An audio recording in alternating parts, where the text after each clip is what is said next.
Hey class, it's me Rika. The disease that I chose to talk about today is going to be pneumonia, and it's a part of the respiratory system. It's a disease inside the respiratory system. Pneumonia is a serious lung infection that causes inflammation and fluid buildup in the alveoli, making it hard to breathe.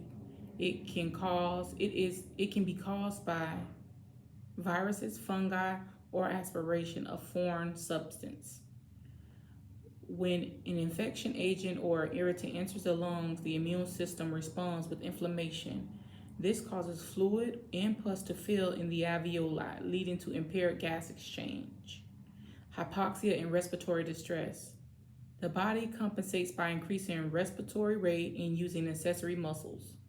Risk factors of pneumonia are certain groups are more at risk, including older adults and younger children, people with chronic illnesses like COPD, diabetes, heart disease, immunocompromised patients like patients with HIV, AIDS, and chemotherapy, those with dysphagia or non-mechanical ventilation are at risk for aspiration pneumonia.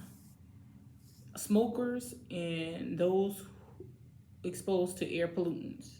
Clinical manifestations of pneumonia are symptoms may vary, but are like fever, chills, fatigue, shortness of breath, tachypnea, productive cough, crackles and wheezing upon auscultation, chest pain that worsens with deep breaths.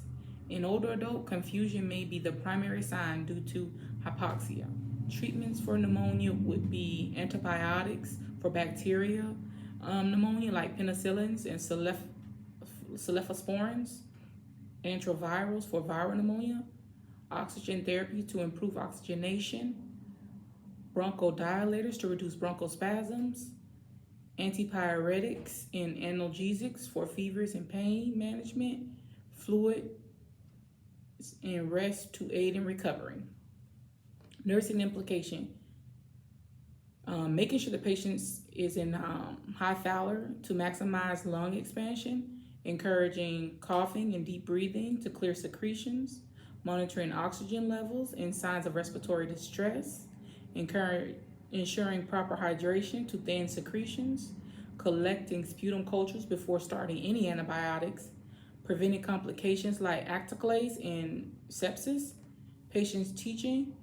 You want to educate the patients to complete all prescribed antibiotics, even if they start to feel better.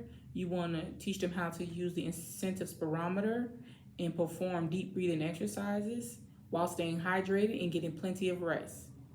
You want to avoid smoking and limit exposure to respiratory irritants, get an annual flu shot, and pneumonia vaccines to prevent future infections. Pneumonia can be serious, but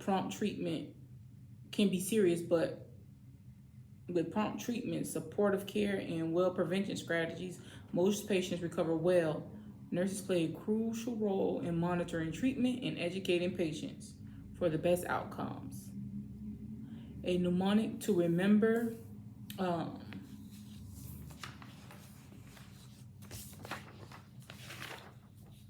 is P for problem breathing, N for nasal congestion, E for expectoration, U for upset stomach, M for malaise, O for low oxygen levels, I for infection, and A for antibiotics if needed.